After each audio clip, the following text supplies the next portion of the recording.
Today, September 8th, 2025, a horrific shooting attack at a busy bus stop in Jerusalem has left at least 5 people dead and a dozen more injured, marking one of the deadliest incidents in the city in recent years. As Israel grapples with this tragedy, tensions in the region are boiling over, with connections to the ongoing Israel-Gaza conflict. What led to this attack, and what does it mean for peace in the Middle East? Stay with us as we unpack the details. The attack unfolded just after morning rush hour at Ramot Junction, a major highway intersection in northern Jerusalem. 2 attackers arrived in a vehicle and opened fire on commuters waiting at a bus stop, spraying bullets into the crowd. Israeli police say the assailants were quickly neutralized when a security officer and a civilian returned fire, killing them on the spot. From the scene, authorities recovered several weapons, including rifles, ammunition, and a knife suggesting a planned assault. Emergency services from Magen David Adam, MDA, responded immediately. Among the victims, a man in his 50s, 3 men in their 30s, and a woman in her 50s were pronounced dead. Paramedics treated 6 in serious condition, 2 in moderate, and 3 in mild. The scene was chaotic, with bloodied victims rushed to hospitals like Hadassah Mount Scopus and Shar Zedek. This marks the deadliest attack in Jerusalem since 2023, when Hamas militants killed 3 at a West Jerusalem bus stop.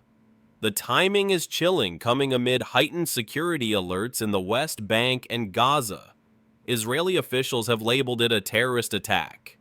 President Isaac Herzog called it a painful and difficult morning, praising the extraordinary acts of heroism that prevented further casualties. He stressed that terror will never defeat us, urging the world to recognize the threat.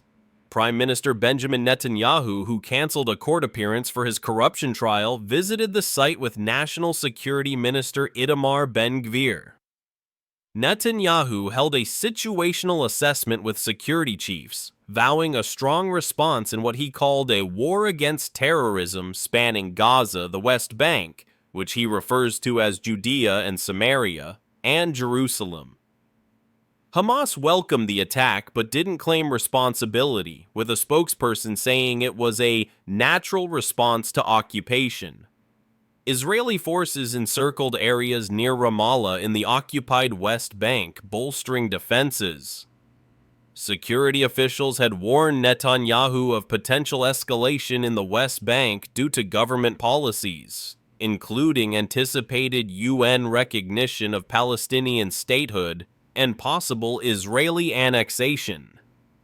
The attack occurs against a backdrop of deteriorating conditions in the Palestinian Authority, with economic woes and political instability fueling unrest. Just days ago, Israeli forces conducted raids in Jenin and Tulkarem, killing militants and civilians. Gaza remains a flashpoint, with ongoing airstrikes and humanitarian crises. The UN has warned of a serious escalation, linking the Jerusalem attack to broader regional tensions. The international community has condemned the attack. The U.S. State Department called it horrific and reaffirmed support for Israel's right to self-defense. European leaders, including Germany's chancellor and France's president, expressed solidarity, urging restraint to avoid further violence. The UN Security Council is expected to discuss the incident with calls for renewed peace talks. This attack underscores the fragility of the Israel-Gaza ceasefire efforts.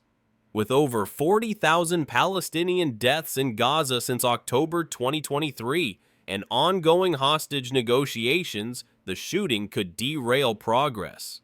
Israeli officials blame Iran-backed groups, while Palestinians point to settlement expansion and occupation as root causes. Economically, the West Bank is suffering, with unemployment at 30% and aid cuts exacerbating the crisis.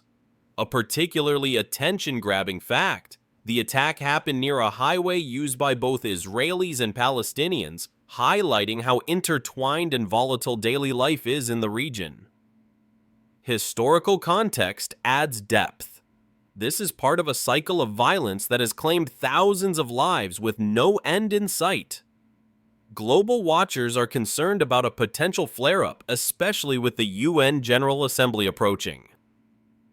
While the attack has no direct link to U.S. politics, President Donald Trump's administration has been vocal on Middle East issues. Trump, who brokered the Abraham Accords, has criticized the Biden-era's handling of Gaza, calling for stronger support for Israel. In a recent Truth Social post, Trump said, "Israel must finish the job in Gaza," but he hasn't commented specifically on today's shooting yet. The U.S. provides billions in aid to Israel, and any escalation could draw Washington deeper into the conflict. Trump's peace through strength doctrine might push for more military support, but critics worry it could alienate allies. The Jerusalem shooting is a stark reminder of the Middle East's enduring volatility. As Israel mourns and investigates, the world hopes for de-escalation, but with Gaza tension simmering, peace seems distant.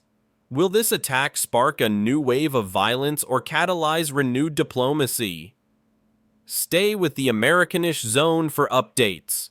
Share your thoughts in the comments, and don't forget to like, share, and subscribe for more global news.